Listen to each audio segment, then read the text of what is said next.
We'll see. We get some people in here live, and we're live, but we'll see.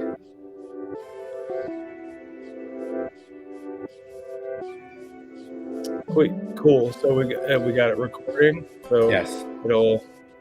we get a notification that you're live. That's cool. And it's on a bit of a delay. Make it happen. There we go.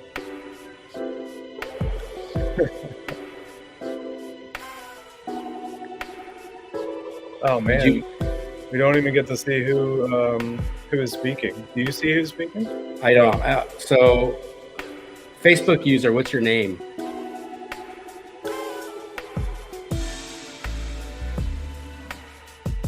It's probably Megan. Yeah. Well, it's also going to be a bit of a delay. So by the time they get the question and the answer, so we'll have to keep it going.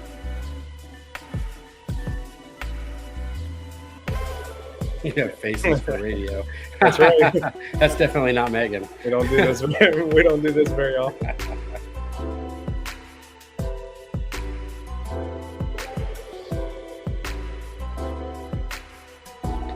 Hey, well, we're waiting to get some people in here. We're just going to go ahead and just do a little random talking. So, Jimmy, after our last episode, we got ripped apart by Megan. Oh, that's yeah. And I got some feedback from GD as well. He gave me a little crap. Everyone seems to like Twizzlers. I'm the only one, apparently. Yeah, so I think we should give Jimmy a nickname, Jimmy Hemi. Is that GD? Oh, do you have that that music going still? You can kill that. Killed. Yep. Thanks for helping us fine tune this and get this figured out. We'll perfect this process. Yeah. So this is the first time that we're attempting this through StreamYard. Pretty easy to set up if anyone's interested in trying to use it. Pretty basic, really.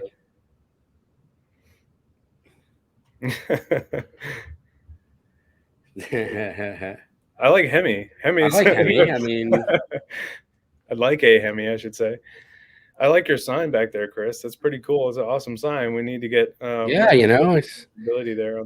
I used to have some blue lights behind it, and I just haven't replaced them. So we'll that was a lovely gift, wasn't it? It was a lovely gift. Well, I don't know. We got some. I keep going back to the same thing, Jimmy. Every time we, it seems like every show that we've done for like the last month, I keep going back to the same thing where, everything is a distraction. Because what are the things that are not being talked about right now? All of a sudden now, the balloons, the whole Chinese balloon thing has gone away. We had the train wreck, the train accident, and really over the last couple of days, other than me watching the NTSB chair talk about it on TV, nobody's talking about it. Like, I watched the White House press conference yesterday and today, and really not a mention of any of it.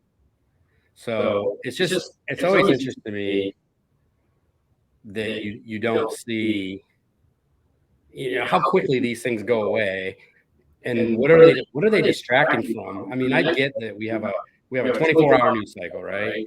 Where something's big news, it's big news for 24 hours, and then boom, all of a sudden it's gone.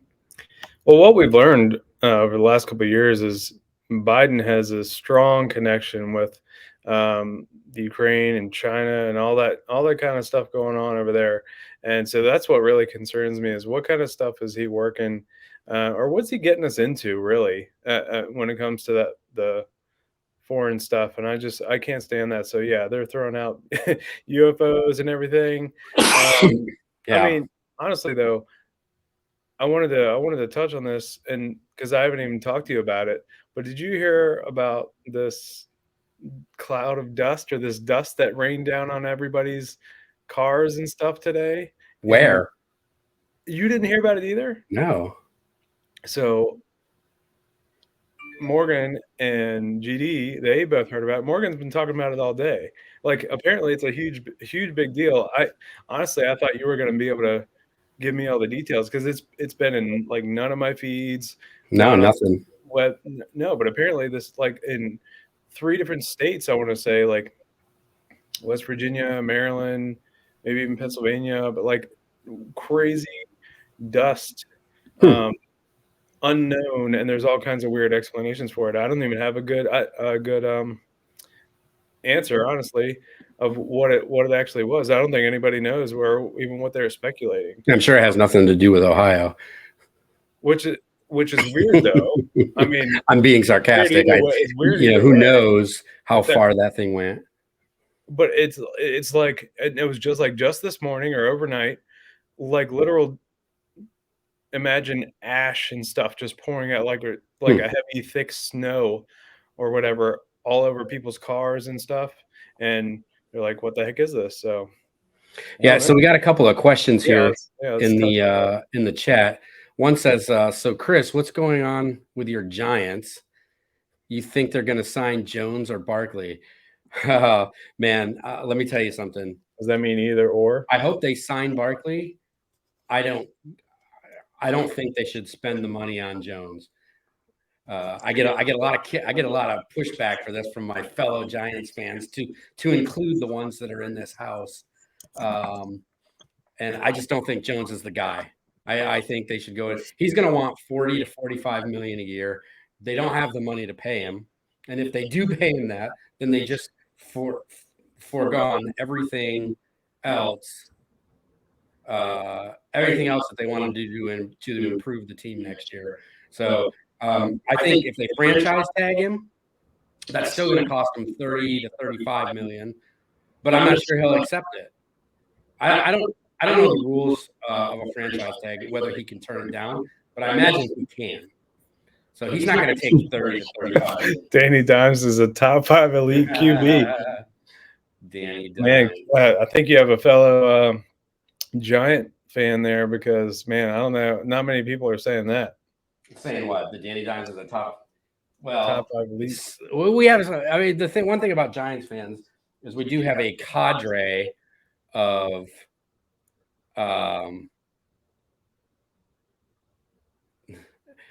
they do have a cadre of Danny Dimes lovers, and I don't know. I'm just not one of them. That's all. Jimmy, I'm going to need you to take this for a second. Okay. No, I mean, unfortunately I don't have a lot of comments on Danny Dimes, as he's certainly my competition in the NFC East. My Eagles certainly fell pretty hard in the Super Bowl. It was a tough one to take, tough pill to swallow, but I think they're going to be good for a while. I hope the Giants keep Danny Dimes. I think that won't be a problem for us. Even Saquon, when teams seem to hold on to QB, I mean a running back that is just constantly injured, it just never works out, and they struggle for a while. So, and I'm fine with the Giants struggling for a little while. Yeah.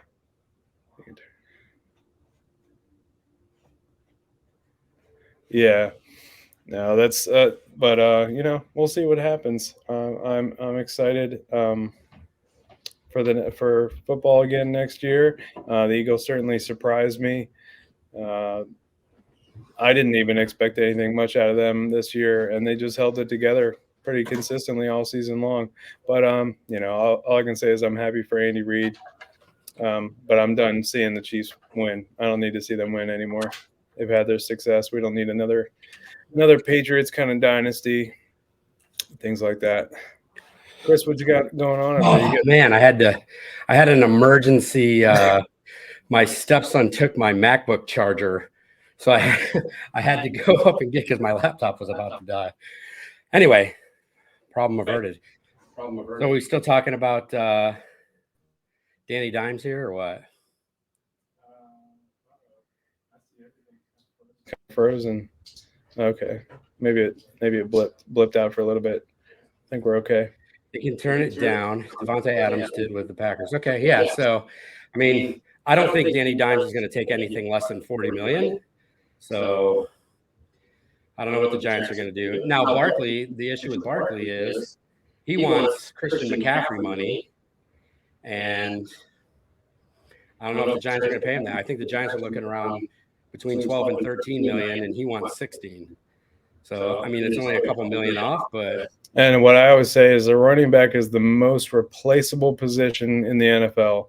You know, they can, they even though some guys are fantastic, the difference between, you know, a top tier guy and the next tier that's cheap, much cheaper is minimal at best. You know, you can even get undrafted rookies that come in there and they can ball. They can, you know, really make it happen. So unless they just have dropping problems, you know, fumbling problems, I'd say let them walk. There's no reason to overpay for a running back, in my opinion. Yeah, especially one that's not like, you know, obviously on their rookie contracts, they're not going to get, you know, they're going to get a rookie contract, and that's what they need because they prove themselves. But now you got a guy who's 5 or 6 years in, who has not proven that he can remain healthy, although this year he did much better.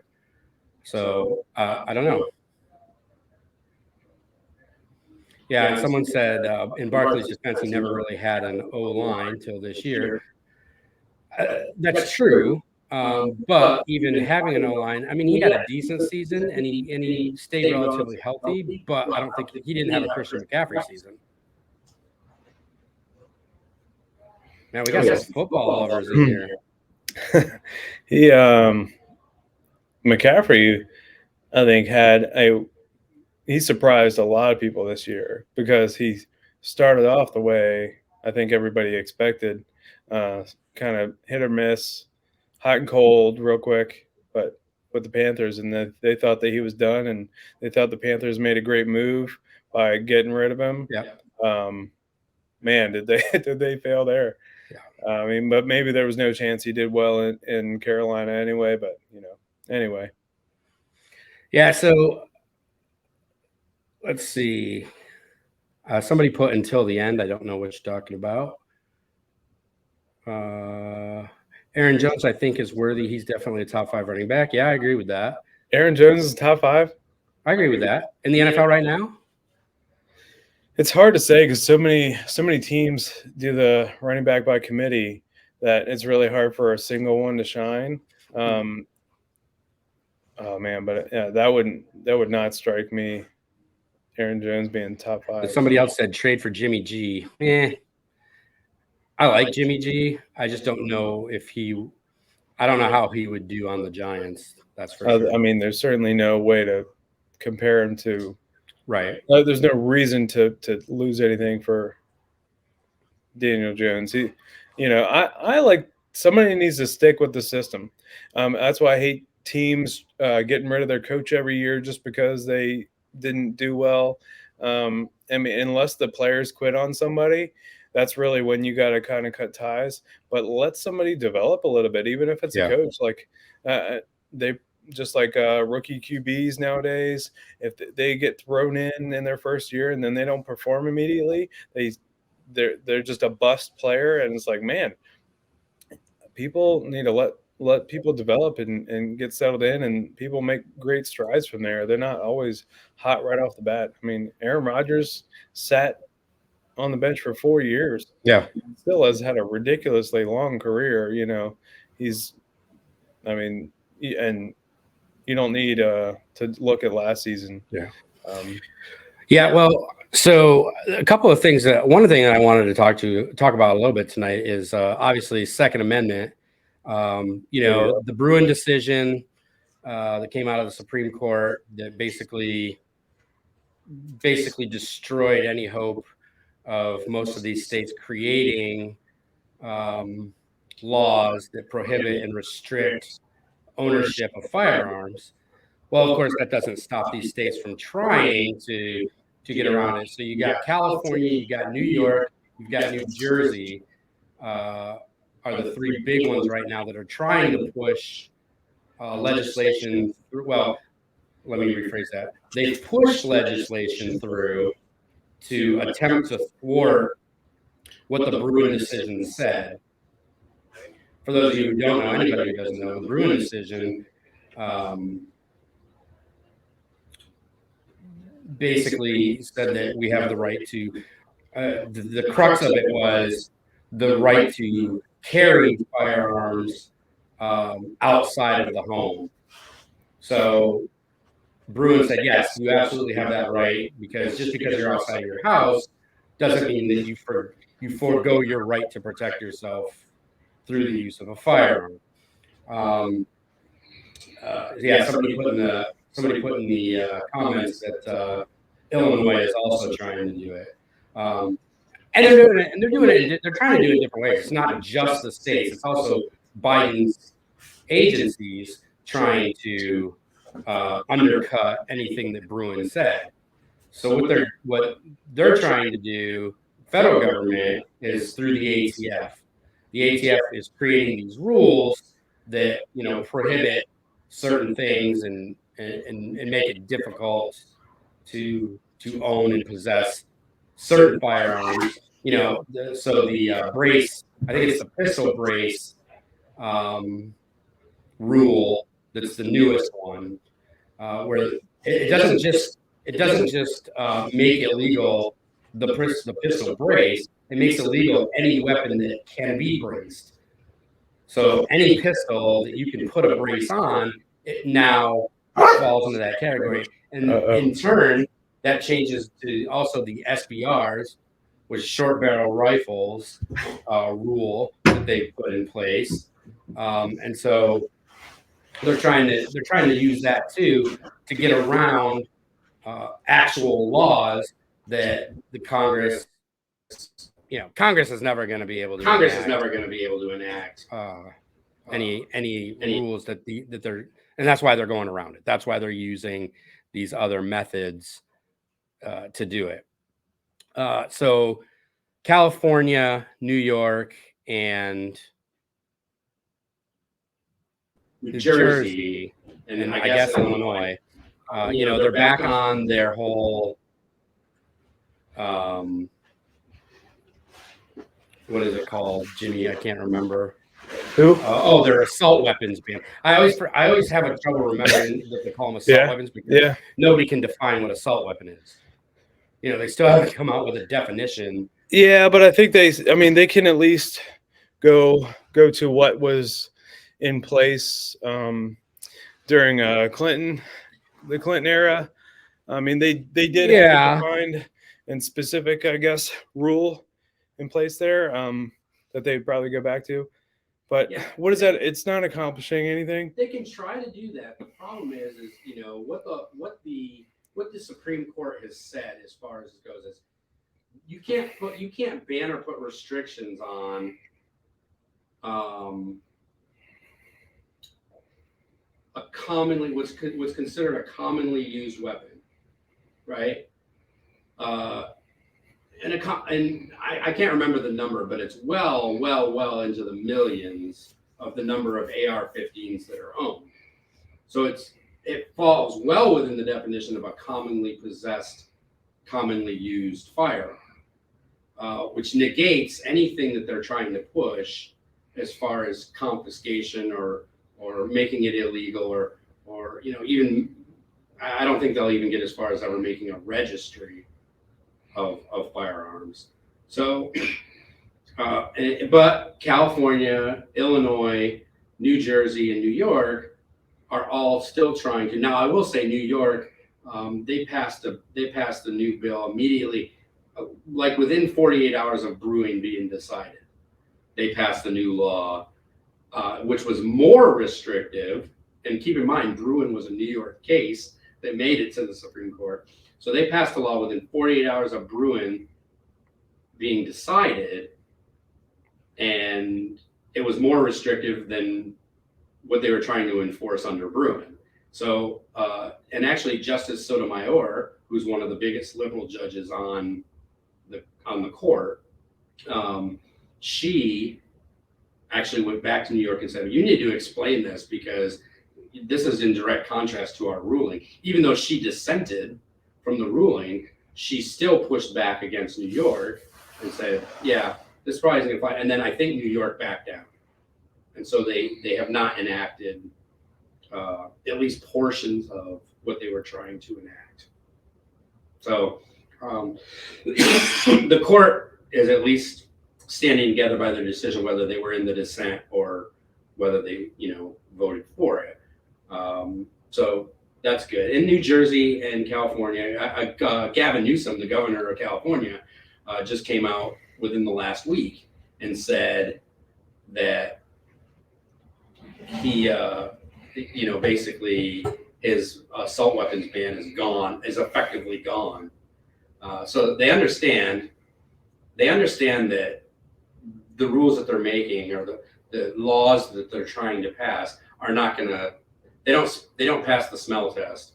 So they're slowly but surely they're falling back on their away from those rules. They're still gonna try. Yeah, I'm curious what they really feel about it. Do they actually think that is valuable and makes a difference? Because I don't know, the statistics just aren't there, and we've seen over several years now, many decades now, like that's not solving any problems. And looking at other countries doesn't help us either.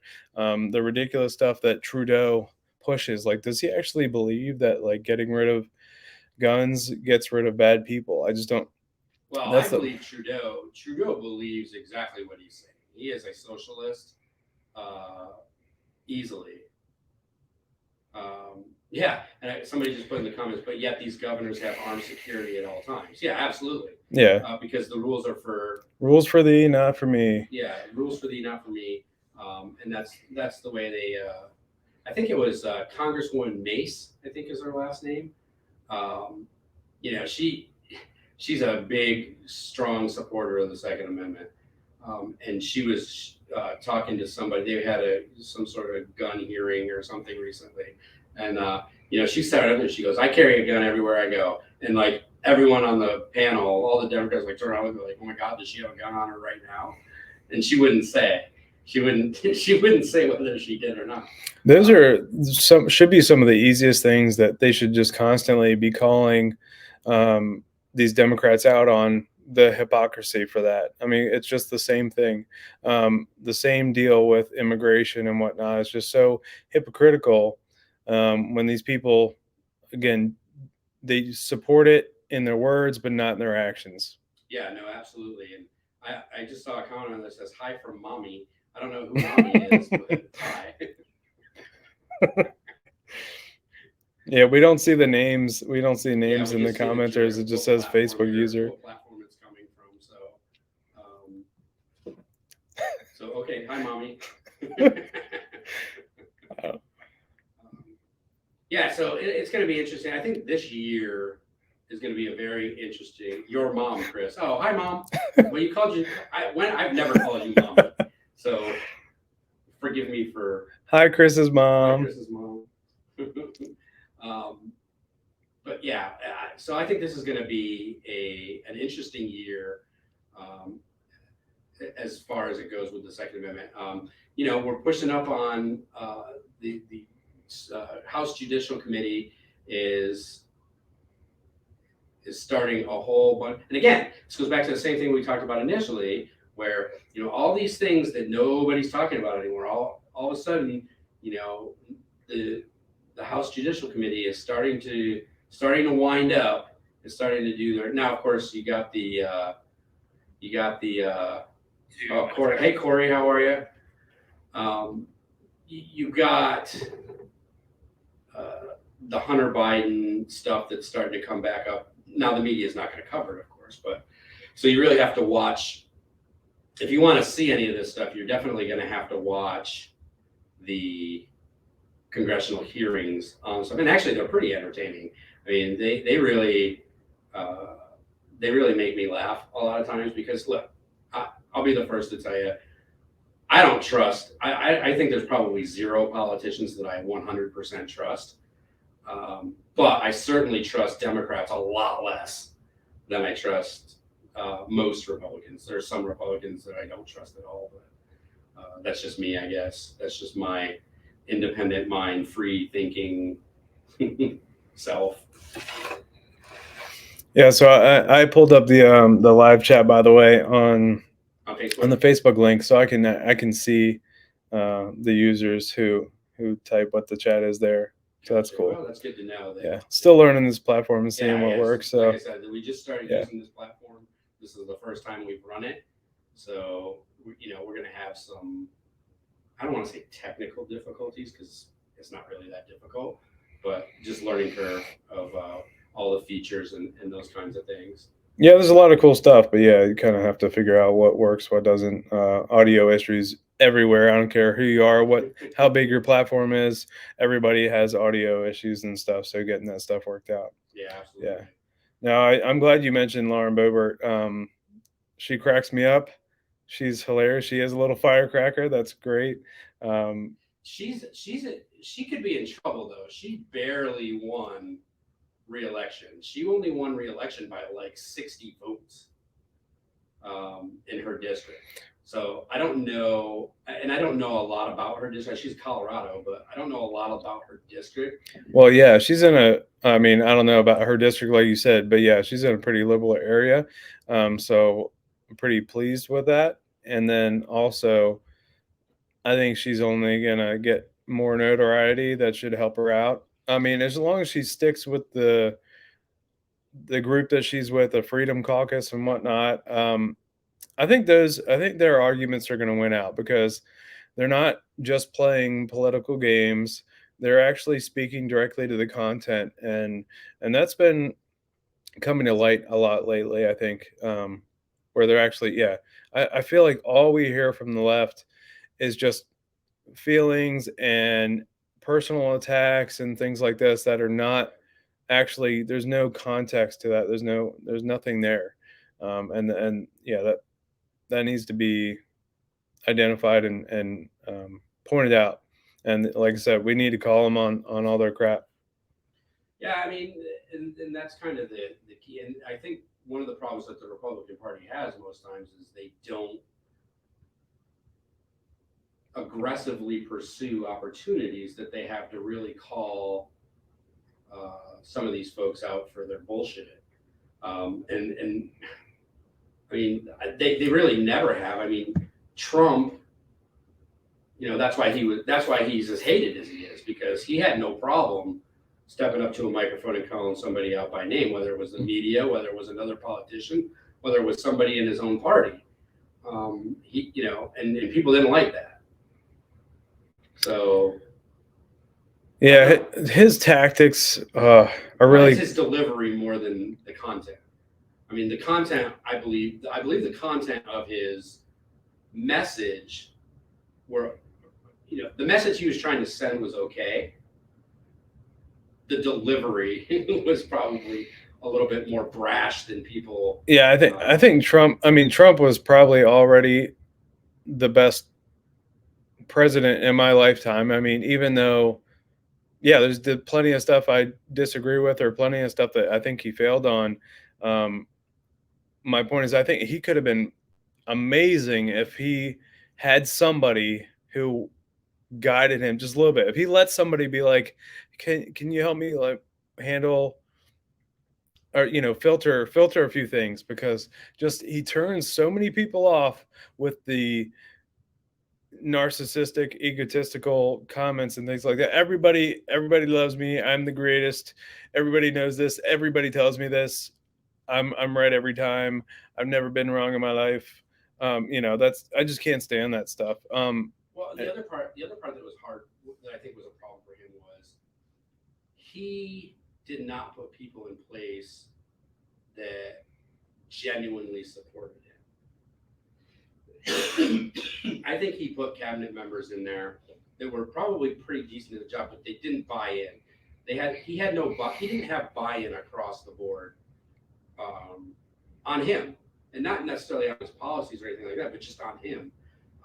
Which is why you had the leaks out of the White House. I mean, one thing I'll say about Biden and Obama's White Houses is you don't see stuff leaking out of there, not to the extent that you saw under Trump. Trump's White House leaked, and that that could have been the the career. I think with Biden's a different story. They don't need to leak anything because the guy's a complete gaff fest himself. Like, he gets called out quite a bit. Yeah, and the media is actually not doing a horrible job at covering him at this point. On so much of his cabinet has quit and or left. Maybe not even necessarily his cabinet, but his staffers and stuff. A lot of people that they supported. Yeah, it's different. So chat, put a comment in the comment box. Who do you think is going to be in the presidential race? And now I'm not talking primaries. I'm talking about who do you think is going to go up against Biden? I'm 100% convinced Biden's going to run again. Well, I think I saw a headline today. Jill Biden kind of confirmed something about 4 more years. Mm-hmm. Yeah, I think he's going to run again, but we agree that he's going to be primaried, right? Like, yeah, I think he's going to be primary, but the problem is I don't know anybody on the Democratic side that is going to legitimately be able to run against him. Kamala's not going to do it. Buttigieg, he's pretty much fucked himself out of any hope of winning a national election based on his disaster of a tour as the transportation secretary. Kennedy said he's probably going to run. And then there was a female Democrat, I think from New Hampshire, maybe Maine, that said that she was going to run. And I can't remember her name. She's a pretty insignificant person. But you're not going to get, Gavin Newsom is another one. Thank you.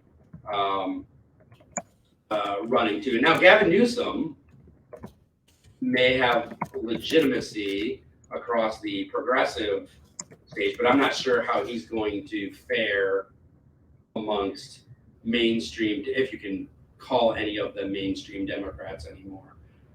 So I'm not sure how he's going to play out nationally. But who knows? I mean, if they're just looking for someone to replace Biden, Gavin Newsom, probably out of the group I can think of, would be it. On the Republican side, you got Tim Scott, you got Nikki Haley, you got what is that? I don't even remember that guy's name. He's not. I don't even think he's a politician, but he just threw his hat in the ring the other day. Oh yeah. Actually, I don't know much about that guy.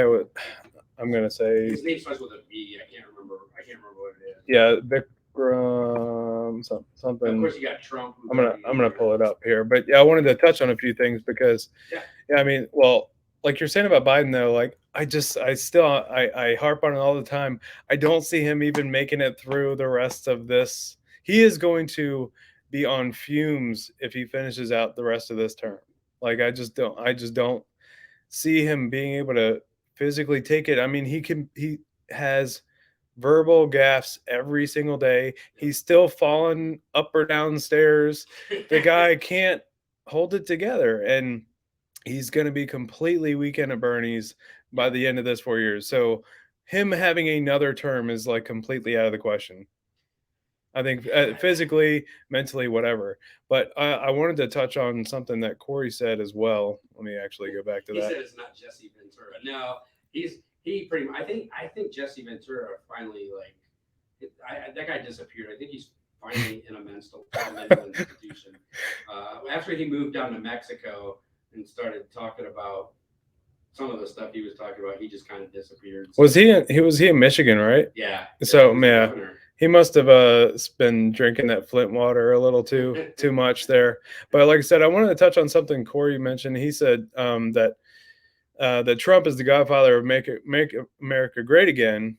Very true. The America First agenda, and it's time for someone else to take the reins. I mean, I completely agree with that. I don't think that Trump has the ability. He's going to try really hard over the next 2 years, but I don't think he's going to have the ability to bring in both sides. And I think he's not going to draw any of that leftist vote, and he's already lost enough of the Republican support. But yeah, I do think I agree that somebody else should do it. Even though I'd love to have him in there one more time, just to maybe extend, have somebody else like DeSantis or somebody else that is in the VP position, and then take over from there. But Yeah, my problem with Trump goes right along the lines of what you just said. He's never going to get a Democrat vote. yeah, Okay, there's a portion of the Republican Party that'll never vote for him, and he's lost a considerable amount of independents. Everyone knows that elections are won by getting the independent vote. He's not going to get any of those. He's not going to get a good portion of the independent vote. He's going to get none of the Democratic vote. He's only going to get a portion of the Republican vote because the rhinos are never going to vote for him.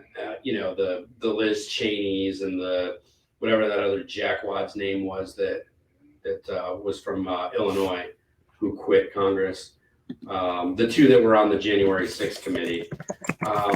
So he's never going to get those votes. So putting him forward as the nominee is a guarantee that the Republicans will not take the White House. And that's not to say that I wouldn't want to see him in the White House again, because again, my 401k certainly thought that it was good having him in the White House.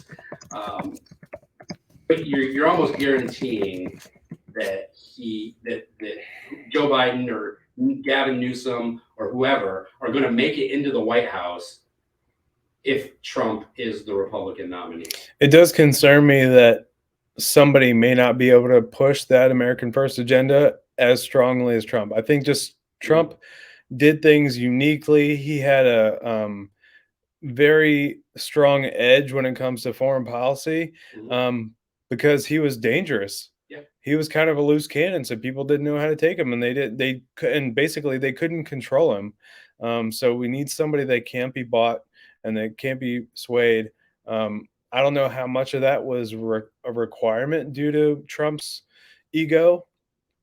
Well, another person that we haven't talked about a lot, and for those of you who don't live in our state, we live in Maryland. Our former governor, Larry Hogan, he's been sending out flares lately that he may be potentially in the running for it, but he's the same on the opposite side. He doesn't have one. He's not nationally known. He has a little bit of notoriety, but he was a rhino. He didn't do anything in Maryland. Not that he could, because they had a supermajority in the assembly, but he thinks he's going to go in the ring. He's a big anti-Trumper, and so he's another one. Glenn Youngkin, the governor of Virginia, there's talk about him potentially. So I think on the Republican side, you're going to have a huge field for the primaries. I wouldn't be surprised if by the end of it, we didn't have somewhere between 18 and 25 people, which bodes well for Trump in a large field like that, as far as the primaries go. What it doesn't do, again, is bode well for a general election if Trump is the nominee. That's where I have the issue. Yeah. The other guy who just announced was Vivek Ramaswamy. So I'm very interested to hear what he has to say, because from what I've heard so far, he sounds like a very genuine candidate, and I appreciate that. I don't need these big names that are just big names. I want somebody who really understands the issues and isn't going to be attacked for all this, racial and gender ideology garbage. This is a minority candidate. They can't hold any of that stuff. I mean, I guess that's not true. They call these black white supremacists all the time. They're going to, what are they? The Tennessee, the Knoxville police officers, all five of them were white supremacists. Memphis. Sorry, Knoxville. You got Tennessee on the mind. Yeah. So, I'm interested to see that wide field, but even on the left, I really would like to see some good balance, but there's so very few honest politicians on the left. But any of them, the ones that are, And I would have said Tulsi Gabbard, but she's so good and honest that she no longer is part of the Democratic Party. And so She just they doesn't fit in basically got there. rid of her. And what's his name? Oh, just left my mouth. The guy, the little Asian dude that ran the last time. That's not a. Oh, on the Democratic side? Yeah, I know who you're talking about. it's just him. I was just Yang? yes, yes. He was a super honest dude, very thoughtful. Yes, he supported UBI, Universal Basic Income. Yeah. And that's what everybody kind of turned against him. But the guy was very thoughtful and honest, and he was very supportive of a system that incentivized working and things like that, not just giving out handouts and things like that. So anyway, people like that think for themselves and they're not just trying to appease the leftist crazies. Yeah, no, that's who I want to that hear and comment see. that just came in is absolutely correct. The comment is, "Oh, the hypocrisy of that scenario. No riots, nothing. Oh, but if those cops were white, they'd be burning every single city in town." Absolutely, and that's how you know that it's not. It has absolutely nothing to do with the fact that the police killed somebody, because that story went away within 2 or 3 days. I mean, you didn't hear anything about it. And that's how you know that it had nothing to do with race. Same thing with the mass killings that occurred. If they don't support the narrative that they keep pushing, then it just goes away really quickly, you know? Yep, absolutely. And so, just like BLM turned out to be, and everybody who had half a brain knew that BLM was nothing more than a money grab. Basically feeding off of the emotions of people in the moment. And now what do we have? You have, I think 3 of the 4 founders of BLM all being investigated for embezzling millions and millions of dollars. Of course, they all bought their mansions in Canada, so there's not much the U.S. can do about that, I don't think. Yeah, luckily anybody that I think has any sort of political sense on the left or the right, they've all dismissed BLM at this point. Yeah, absolutely. That's why you don't hear about it. The only people I see are the people that that don't know anything about politics whatsoever. They just blindly support things. I mean, again, and they probably do it for good reasons in their mind, where they're just like, hey, I'm just trying to support my people or something like that, which I would still argue with. Like, we need to get more towards an American ideology. Let America first. Let's support each other. I don't care who you are, anything about this gender and racial ideologies. Here's your prime example of not having an American first president. Instead of going to Ohio, where there's a town there of 4,700 Americans who are suffering, who are basically, their livelihoods are all but destroyed in that town, pending the end of, whatever happens with this, the chemicals and all that stuff that were spilled all over their town. Instead of going there, our president on President's Day is in a foreign country, giving away $500 million. And that's just kind of a drop in the bucket. But yeah, instead of supporting the people here, that just highlights that so much. Yeah. Now, speaking of Ukraine, we have now given Ukraine, are obligated to Ukraine, $113 billion. $113 billion we've given to them. What could we buy here in the United States for $113 billion? Would we have a homeless problem? Probably not. Would we have a secure border? Probably. That solves so much of the issue. I mean, honestly, securing the border would pay for itself. We don't even need to, really.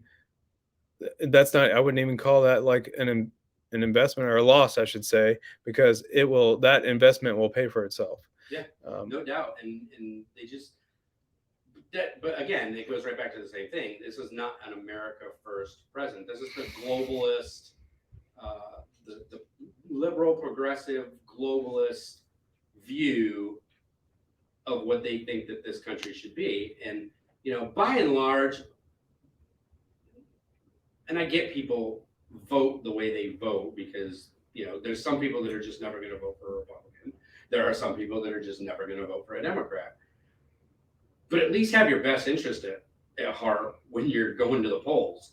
Because if you go and vote just because it's a blue or red, you're only hurting yourself in the end, in most cases. If you're not voting on policy, what the hell are you doing? I don't understand. I voted for Barack Obama the first time. I didn't vote for him the second time. Get out. Yeah, right. I did. You said the first time? Yeah, the first time. Oh, you wanted to see. Well, I mean, at some point, in some cases, you hope that the promise lives up to. I don't know. See, I was way more concerned about him during the first campaign. I hear so many people say that I voted for the first election and didn't the second time. I see that a lot on the left, or people that kind of shifted from the left. But honestly, I was way less concerned about him. I mean, I still think he was driving our country into the ground over the course of his first term. Yeah. But I was way more. I didn't know where his allegiances were when he first came on. Yeah, but I think that the promise, and call me stupid, but the hope that we would actually get a politician that genuinely wanted to do good things for the country, and I can't say that I think that there's been a president that has been disingenuous that they wanted to harm the country. I think that they truly believe some of the shit that they're spouting. They just have a completely different idea about how to go about it. That's like the gun debate, in my opinion, because they genuinely want people to stop dying, or they don't want kids to be dying. They don't want people to be needlessly dying from gun violence.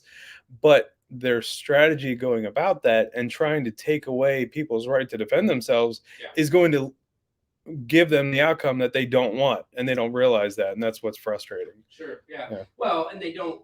The problem is when they make that argument specific to guns, is they're attacking it against any statistical justification for what they're attacking.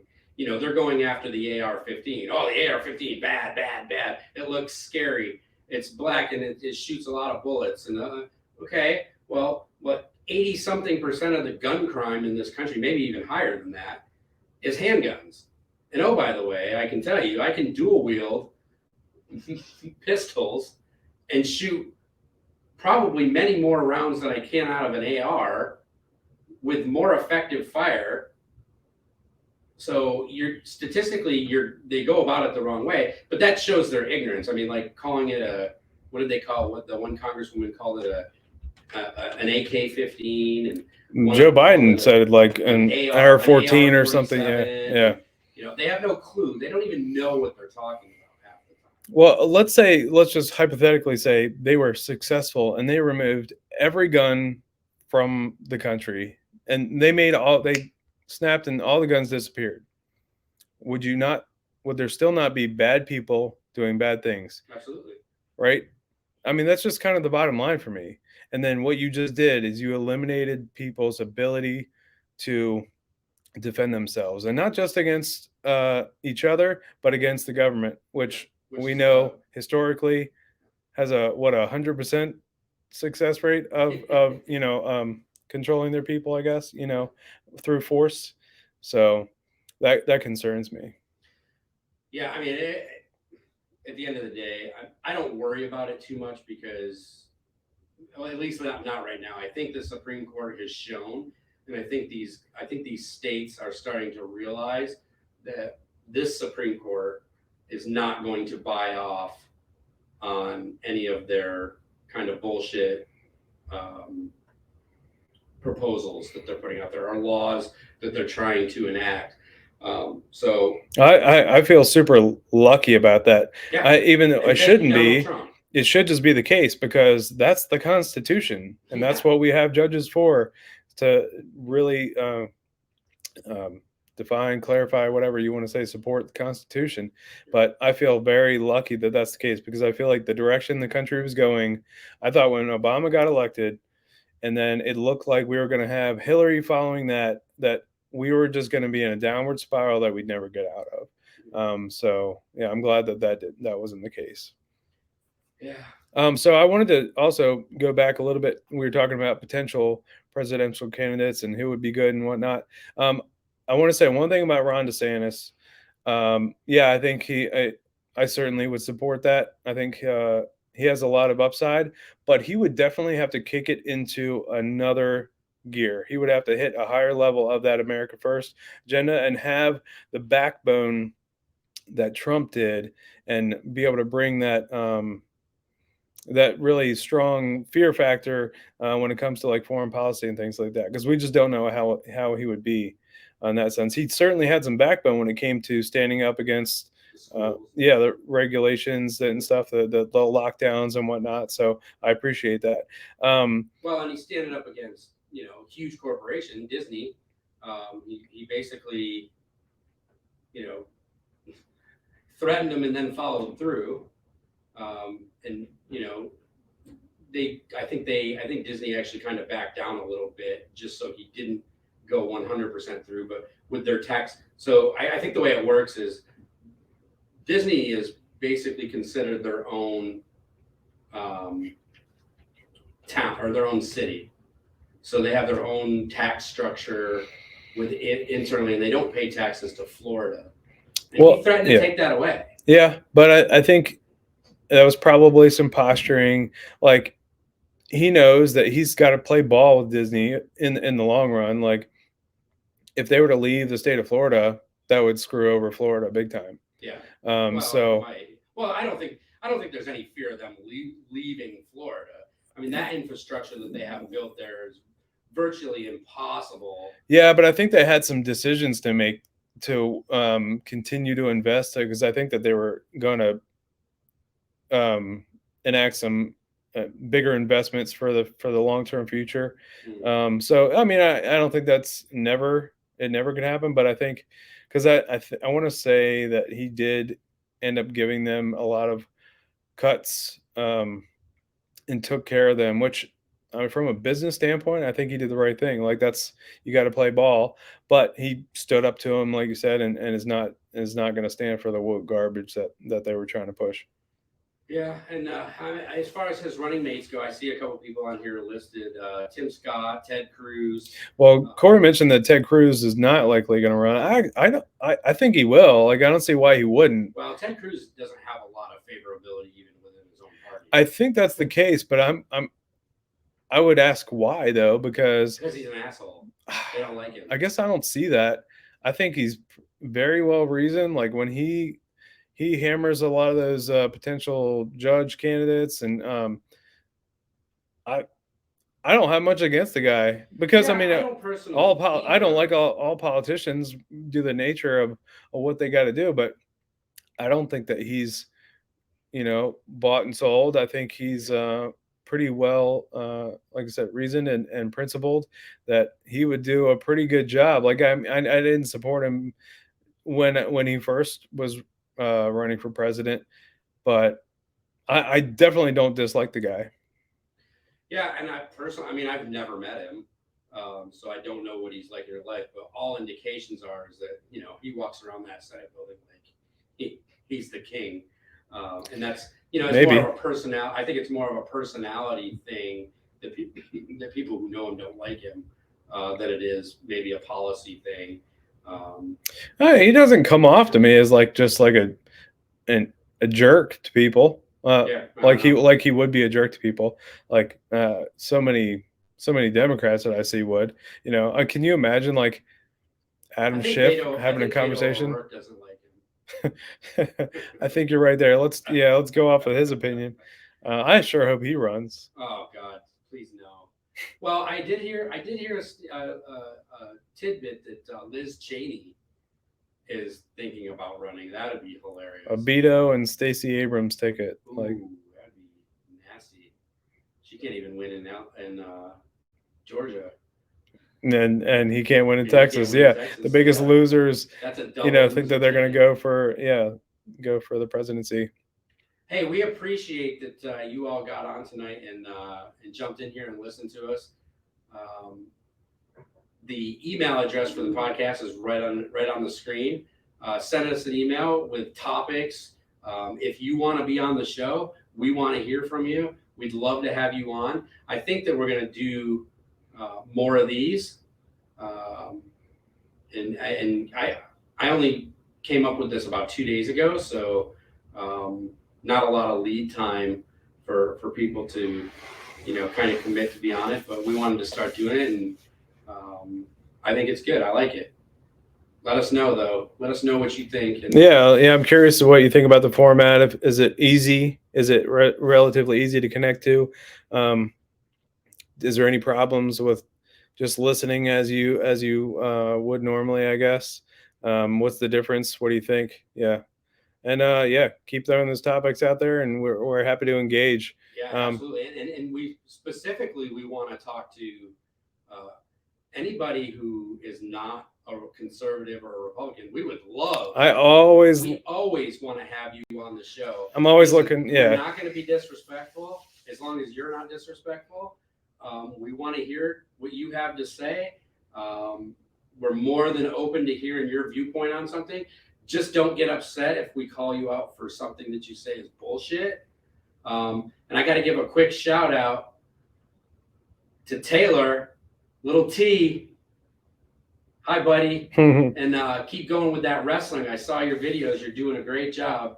We're going to be back with Trash Talk Tuesday. This might be a great venue for Trash Talking Tuesday, too. There you go. But yeah, send us an email. It's right there on the screen, agpodcast13@yahoo.com. We'd love to get your messages. We'll read your messages on air, and we will be back Tuesday. So we'll see you guys then. Thanks for joining us tonight.